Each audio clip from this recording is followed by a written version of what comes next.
You might have heard about it on TV, but now 8 years later we are revisiting Carnival's biggest PR fiasco to see what really happened, unfiltered through the eyes of the passengers on board the Carnival poop cruise from hell.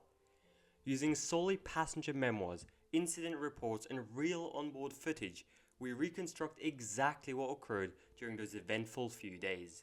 This is the first episode of Travel Stories, a series focused on historic traveling events, so make sure to subscribe for more weekly travel content. And without further ado, let's get straight into it. It's 5:16 AM, February 10th, 2013. While passengers are sleeping after a relaxing day in Cozumel, Mexico, and a night filled with activities and events, the second engineer receives a call from the bridge, alerting him that a fire alarm had been activated from diesel generator number 6. The engineer rushes to the aft engine room and finds that a fuel pipe has ruptured, filling the room with ankle-high levels of flammable oil. The engineer attempts to shut off the generator, but it's too late. 5:27 AM, fire ignites in the engine room.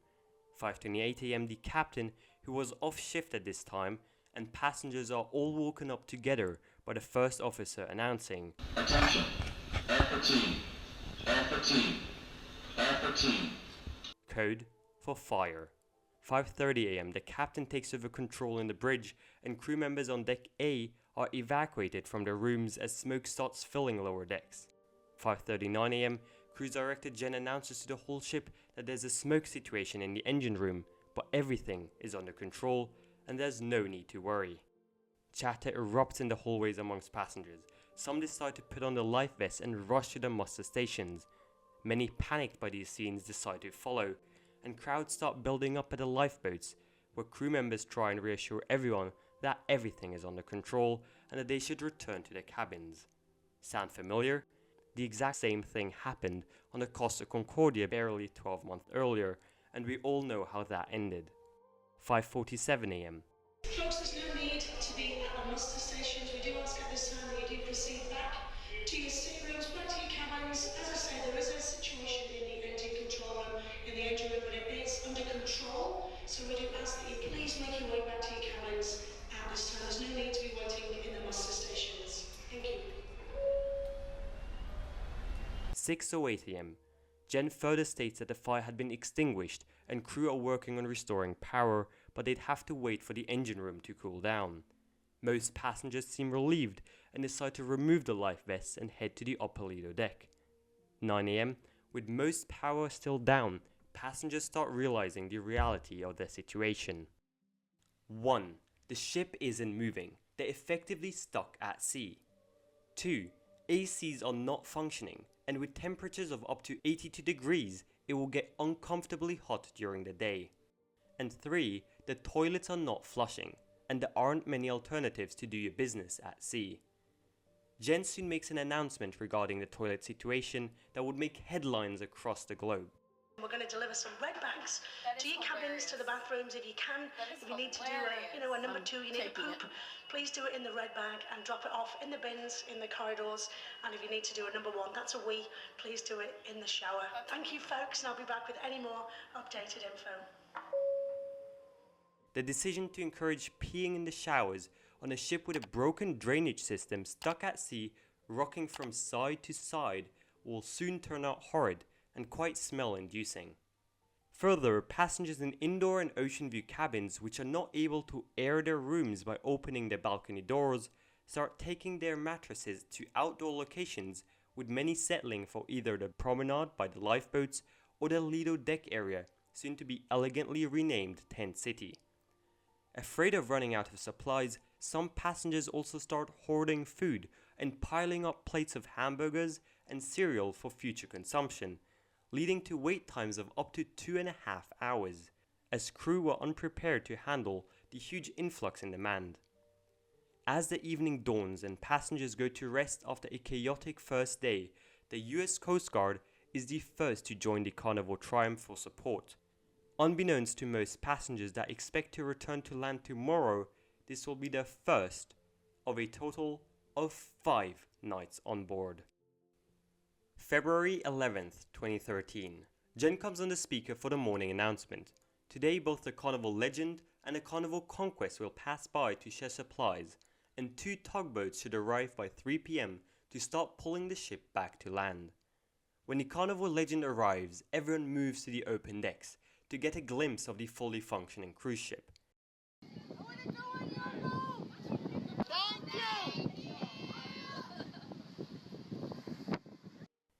A woman that is overdue on her dialysis was scheduled to change ships using a lifeboat, but amid strong waves the lifeboat gets damaged and the Coast Guard had to step in to rescue the passenger. She will be the only person to leave the ship for another 4 days. Meanwhile, the onboard entertainment continues. The crew diligently organize bingo sessions, music shows, trivia nights, scavenger hunts, talent shows, and kids club activities. Using the ship's emergency power, even movie nights are organized in the main theater. At the same time, the media coverage of the ordeal begins. CNN is the first to start broadcasting second-hand information of life on board and will continue doing so nearly uninterrupted for the duration of the voyage, only briefly changing subjects for presidential speeches and Senate votes while always keeping the ship visible on screen. Sending boats, helicopters and planes to provide 24/7 live views of the ship, media companies compete for the most attention-grabbing headlines and shocking quotes. Nothing to eat, people fighting over food. The media frenzy, in part driven by exaggerated claims, will become Carnival's largest PR disaster to date. Meanwhile on board, passengers are unaware of the media hype they're generating and slowly get used to life on board, impromptu creating charging stations and organizing onboard gambling, gaming, prayer, and even singing groups.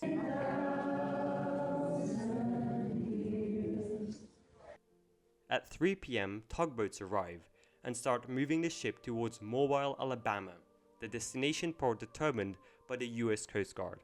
To celebrate the ship moving, the captain announces an open bar. This turns out not to be a very good idea, as many passengers, eager to forget their misfortune and the horrid smell of urine which is starting to build up in some corridors, get drunk and unruly. Expectedly, after just 2 hours, the open bar is closed again, due to safety concerns. February 12th, 2013.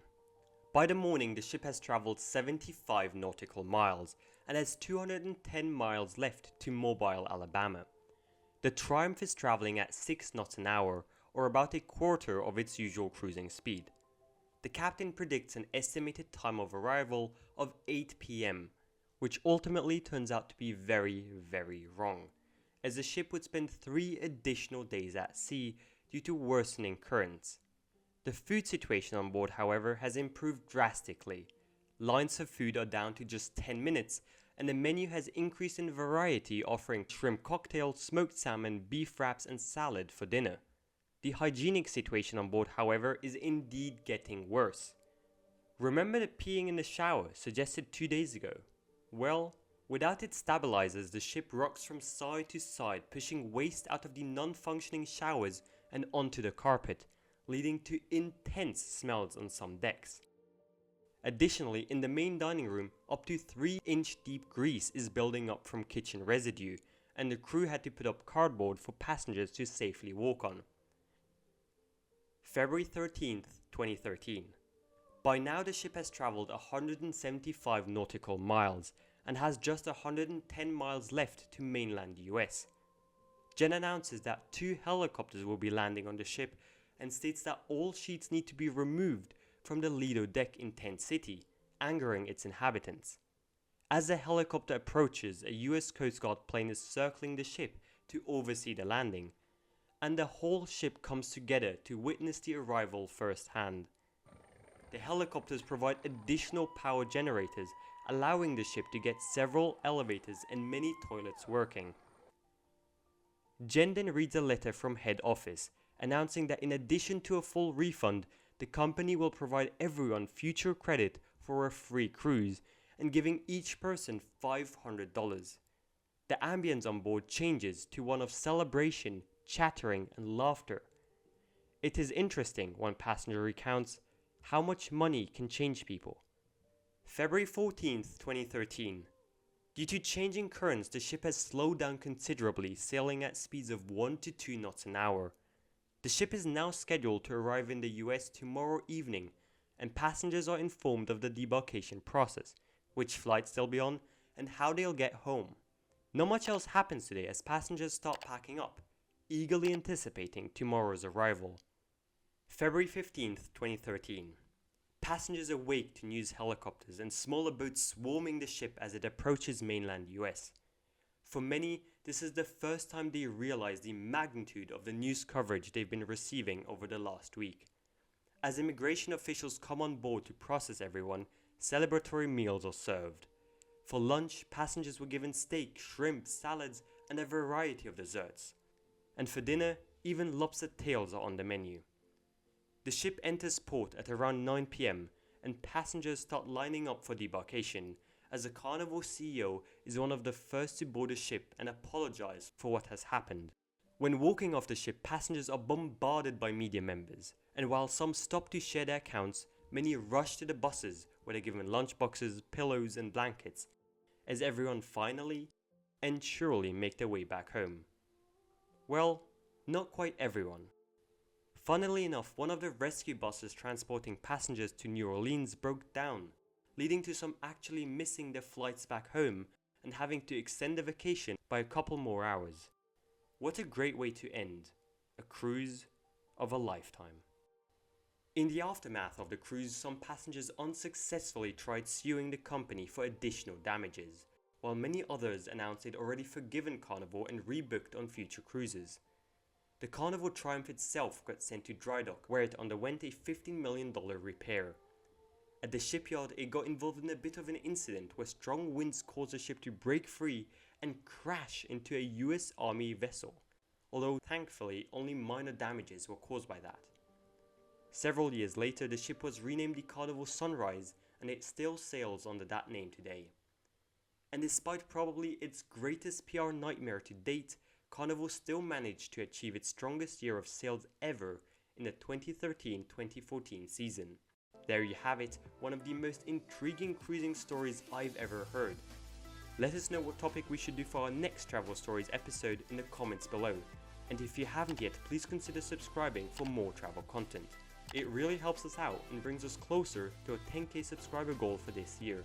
Thank you so much for watching, and see you next time.